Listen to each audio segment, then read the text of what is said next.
we've lost a lot of life this last year. So we are excited to dive into a short message about what Easter is about in this atmosphere, which is beautiful. But before we do this morning, we did want to introduce you to two awesome people, Trisha and Malachi.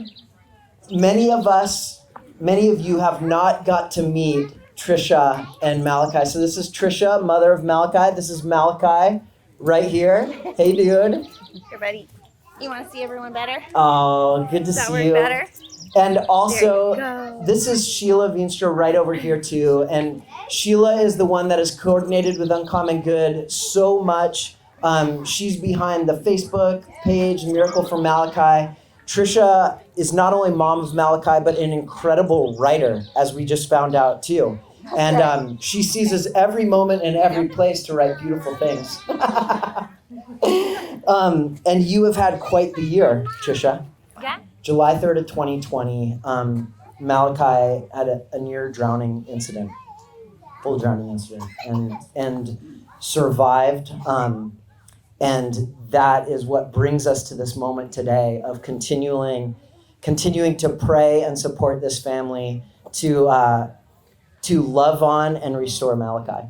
For many of you guys have been following, Trisha and Malachi just got back from New Orleans to get some hyperbaric treatments, which there was great progress, right? Can you tell us a little bit about that, and then I'll ask you about yesterday. Okay.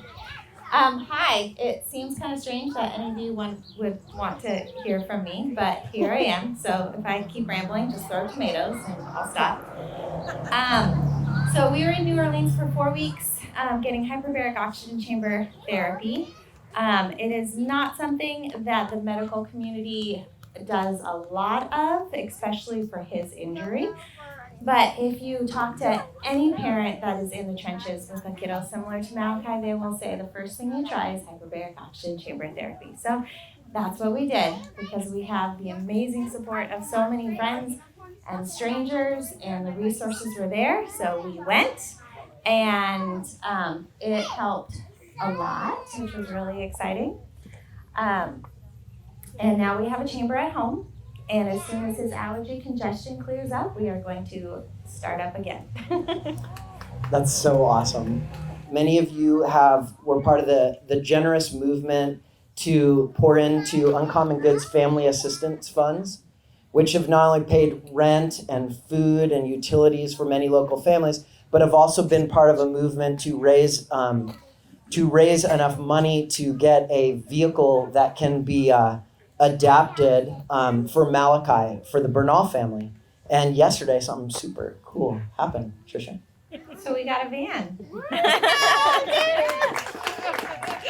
It was definitely, as Ryan was saying, it's kind of like finding a unicorn, because our family is apparently way more unique than I ever thought. So most people that need a wheelchair accessible van just get a regular van and they have it converted. But apparently we have too many kids and people for a regular van to be converted, so we wouldn't all fit in a regular van, so we needed a large capacity van. There were two types of vehicles that would work. So a Dodge ProMaster or a Mercedes Sprinter. When I first heard the term Mercedes, I was like, no, let's run in the other direction. And I remember that conversation. We had a friend, and you're like, no, Mercedes, that's high cost. No, we're not Mercedes people. Let's stick with the Dodge. So, months later and lots of searching, apparently Mercedes is the cheapest option. That sounds crazy, but it's true. But they always come with the fancy stuff. So finding something without the fancy stuff, without the electric parking brake, is like a needle in a haystack. Until last night, we found the unicorn. And it was my favorite color. Like, what? I don't care about colors when it comes to vehicles, but when you're talking a large capacity van, white seems commercial. And I don't want to be misconstrued as the local plumber. But it's blue. Huh. So out of nowhere, Trish texted me. She texted me a link. We sent it off to people with great knowledge about Sprinter vans and all of that. And we were texting with Sheila about how to bring this all together. And they went and checked it out yesterday.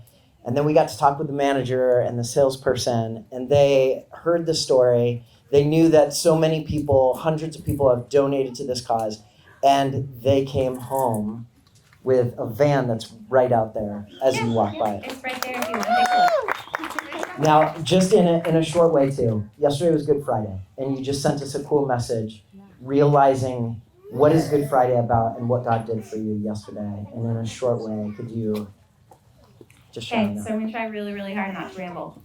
Dawn will cut you off. She'll just punch you in the Okay, shoulder. thanks. She has her stash of tomatoes somewhere. Thank you, Sheila. Thank you, Malachi.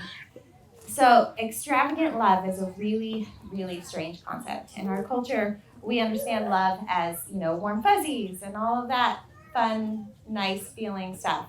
But being loved extravagantly is uncomfortable because it's like this concept of being indebted in a way that you can never, ever give back, like unsatisfied gratefulness. I was describing it as it's like feeling very, very small and yet wrapped safe in your parents' arms. So you know that is the best place to be.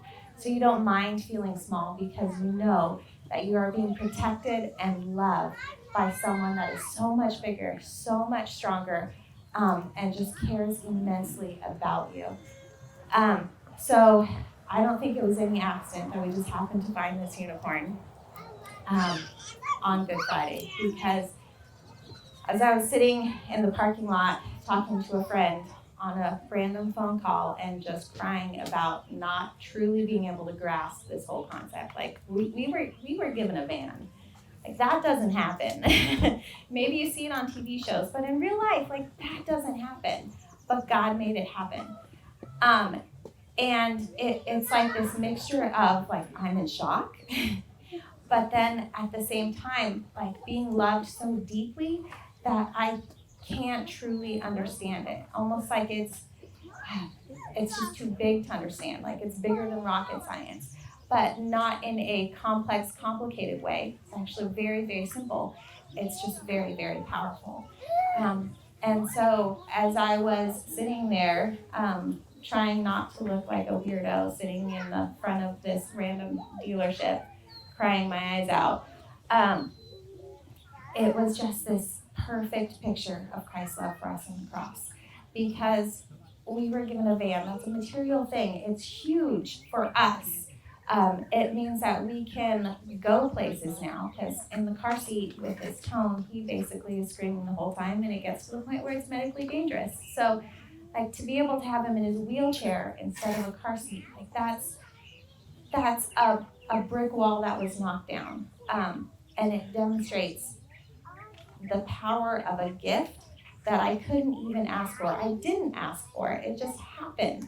God is that good. But the bigger gift than any material possession, any van, any accessibility, whatever, is the gift that Christ gave us on the cross. And the thing is, when you look at his sacrifice, it's not, it is a powerful, extravagant love. And it's uncomfortable. Like you can't see his gift to us and not just feel this gut-wrenching, like, why did he do it? I'm not worth that. I am so not worth that. But he feels differently. And that is a gift. It was just really, really powerful. Thank you, Trisha. Thank you, Trisha. Thank you for sharing. We're so glad you guys are here this morning.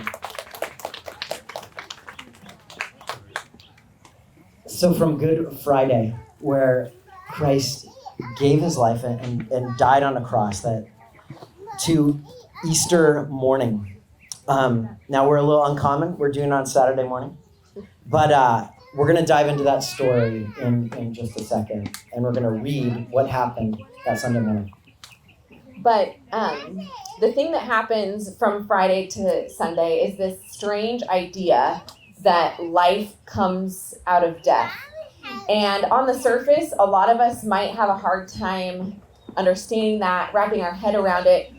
But we were talking last night that it's this funny God wink that actually life out of death happens all around us all the time. Like we live this experience of life out of death so often that we don't even realize it or think about it that much anymore, right? Like, what are some things that are life out of death? Well, it begins with breakfast. right? That we, between plants and animals and everything we eat to sustain our life, is life given for us.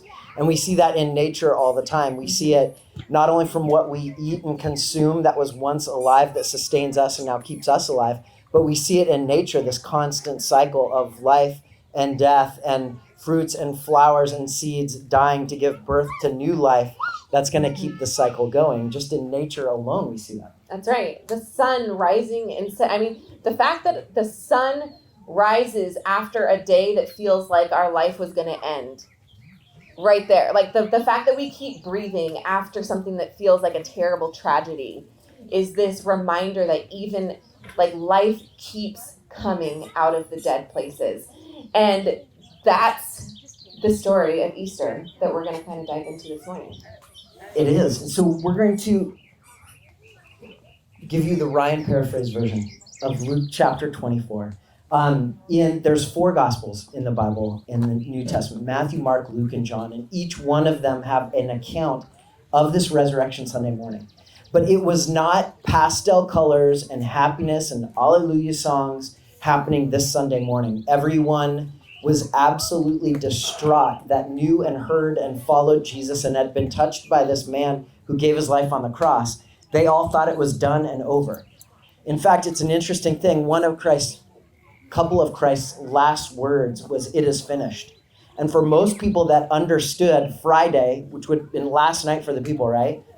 When he said, "It is finished," they went, "It's finished. It's done. It's done. It's over. Our hopes are shot." Right.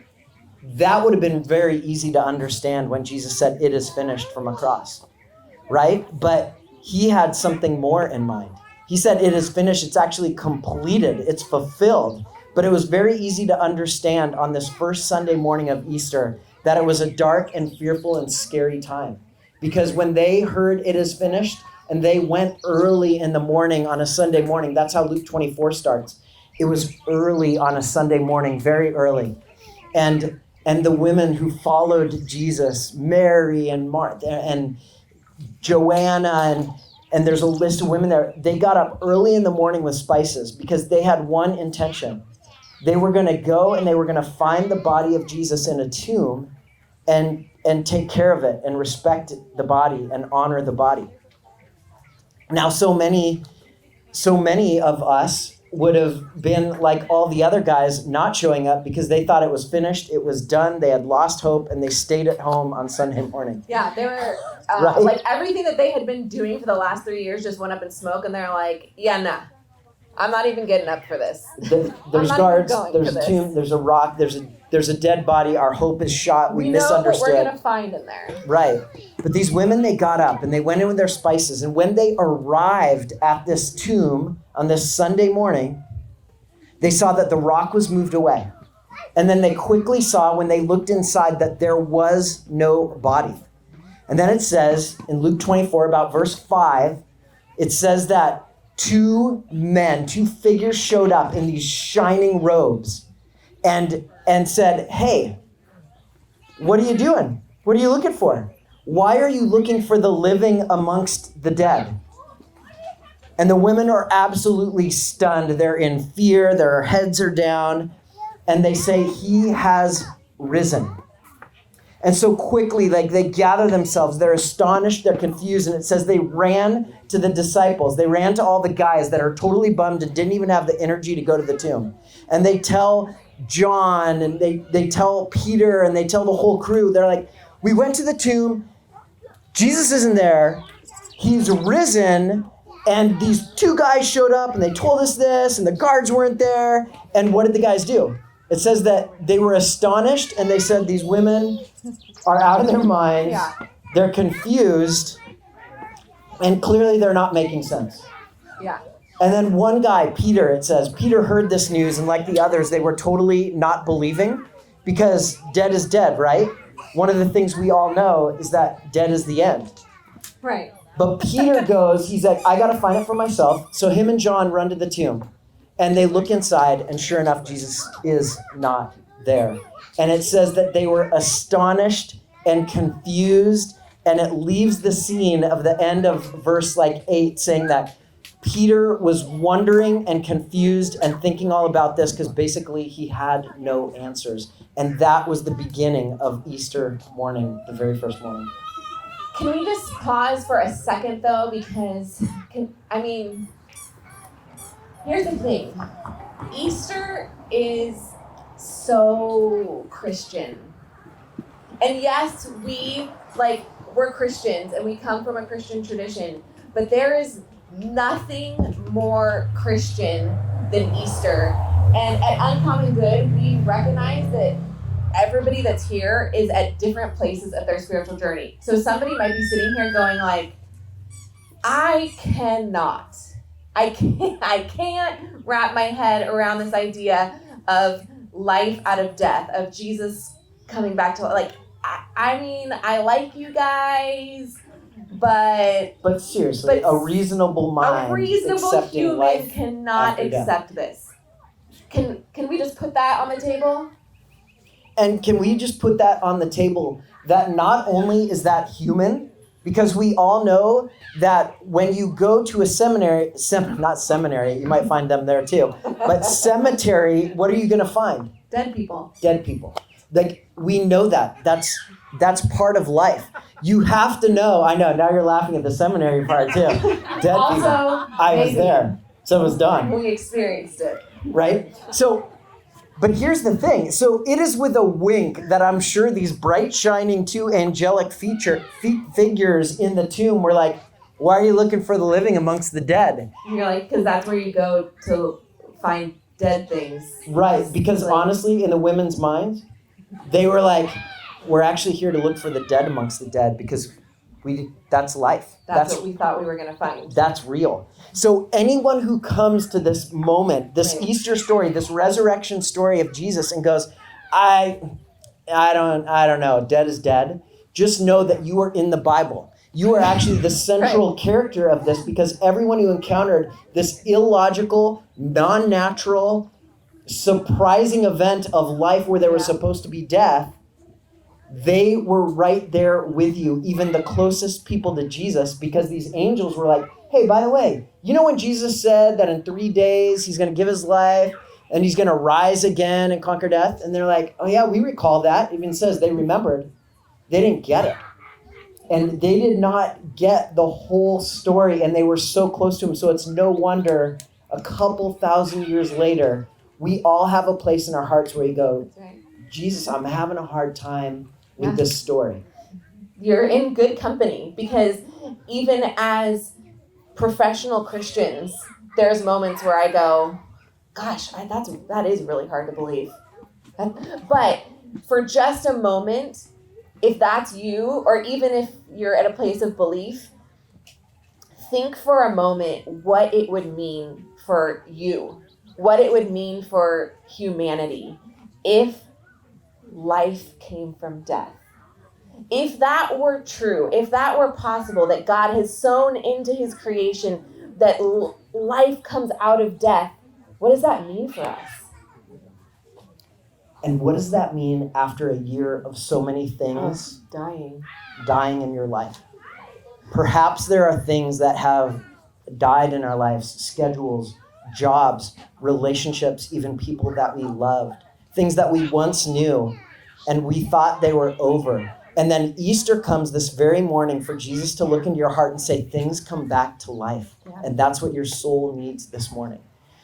So it's okay to feel that doubt. It is so human. And that's why even it says again that John and Peter and the men that were closest to Jesus as his disciples, they got there and they didn't believe and they were confused because that is human. But here's the coolest thing.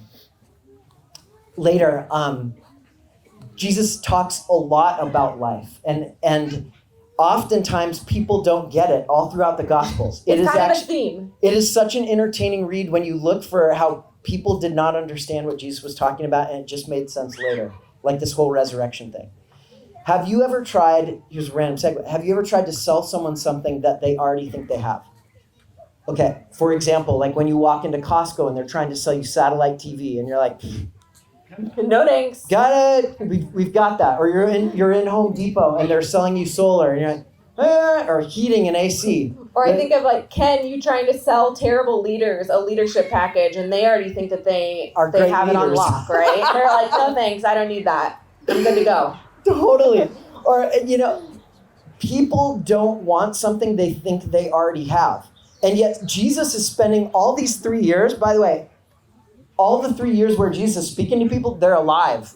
And he's going, hey, do you want life and life to the full? They're like, Thanks, Jesus. know your audience, Jesus. I'm living right now. At one point in John chapter 11, there's this amazing encounter where Jesus raises Lazarus, his friend, from the dead. And he's like, come out. And one of the women right there that Jesus is talking with, it was They're like, that's not how this works, Jesus. No, it's not. And she's alive. And basically he goes, hey, I am the resurrection and the life. Whoever believes in me will have life. And I'm sure she could have paused at that moment and goes, okay, Jesus, if someone is believing you, they're obviously alive. So why are you offering life? And he goes on, whoever believes in me will have life even after death, which makes no sense to us. But here is the invitation of Jesus that should cause our doubts. That should cause us to doubt our doubts about resurrection. We all can relate to this phrase. All men live, or all men die, but few men really live. All humans die, but few humans truly live. You may have heard that phrase before. There is a difference between existing in this life and living life to the full. We've all felt it in our days, and perhaps pandemic for many of us has felt like existing. For sure. And we're longing for this life to the full. We're longing for relationships. We're longing to be back in the backyard with friends, going, this is so good. And kids are playing with each other, and they're like, this is like normal life again. Because it's been removed from us, right? It's like normal life again, right? I'm a real boy. Totally.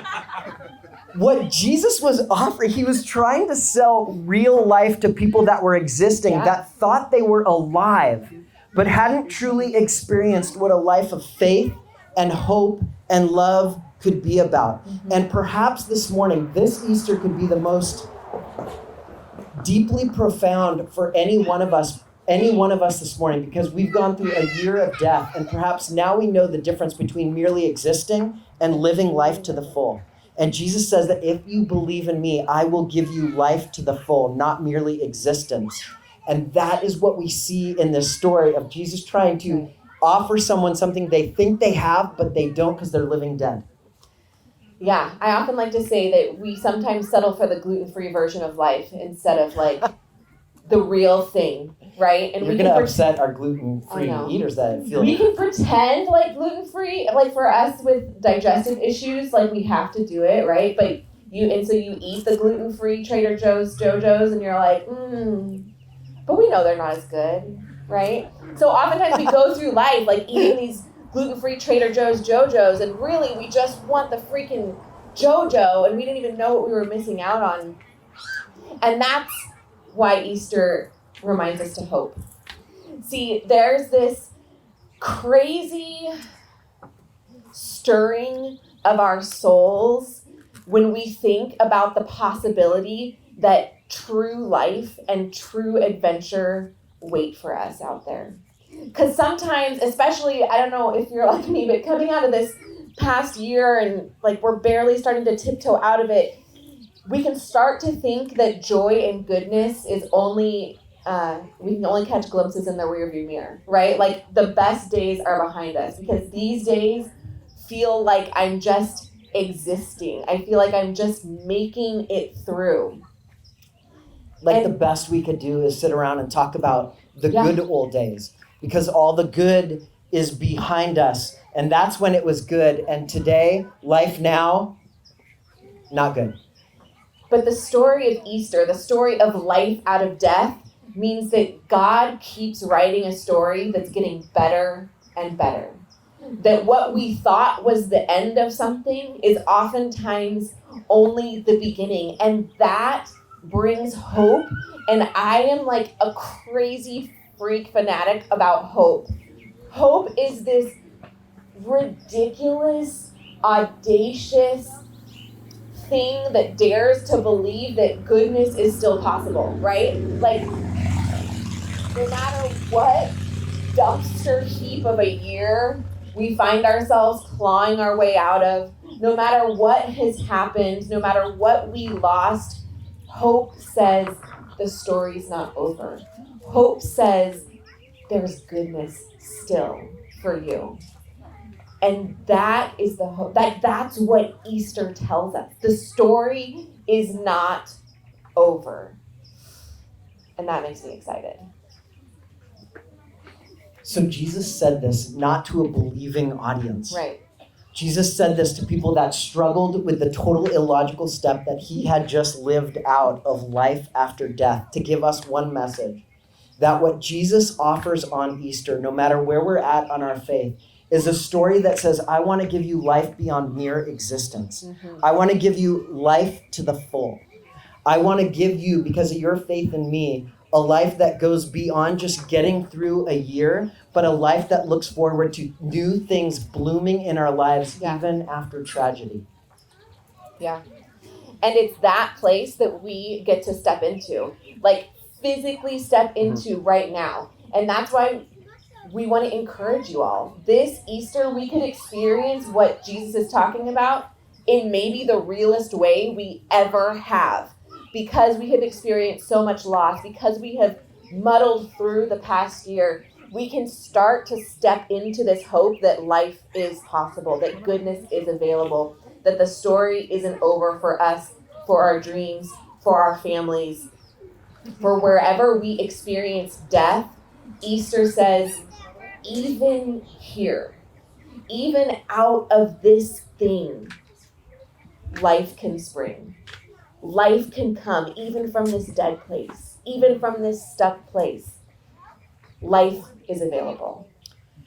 So for our battered souls, for our psyche that has gone through a year of loss and change, you may, for the first time at a deep level, connect with the offer of life to the full beyond just existing through these days and hoping for things to change with vaccinations and peace and things like that.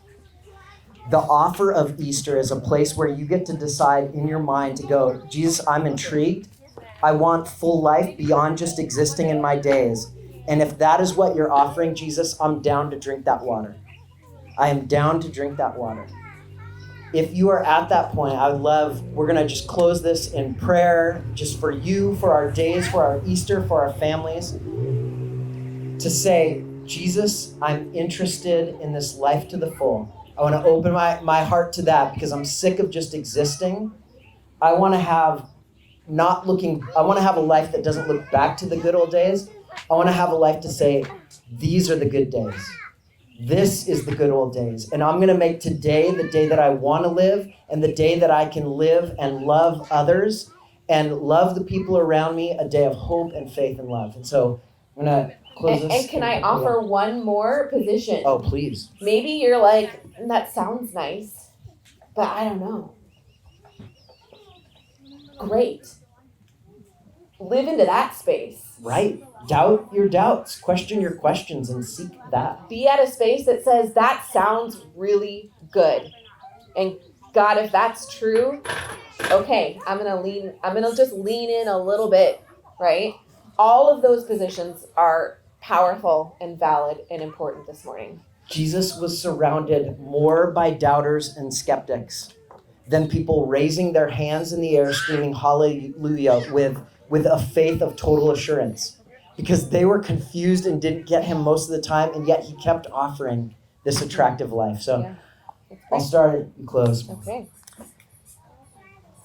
God, we thank you for showing us, even in all the nature around us, that you bring life out of death, and we see that every day. And God, we thank you that in the person of Jesus, you show us your character that says, God, you want to give your life for ours so that we experience life to the full. God, what I pray this morning is that through this Easter story of being surprised by life when they were expecting death, that you would intrigue our hearts to ask you, God, to say, God, I would like that life to the full. I would like to live beyond existence and live a life to the full that you offer. God, we thank you for your ridiculous, lavish way of delivering this gift of hope, God.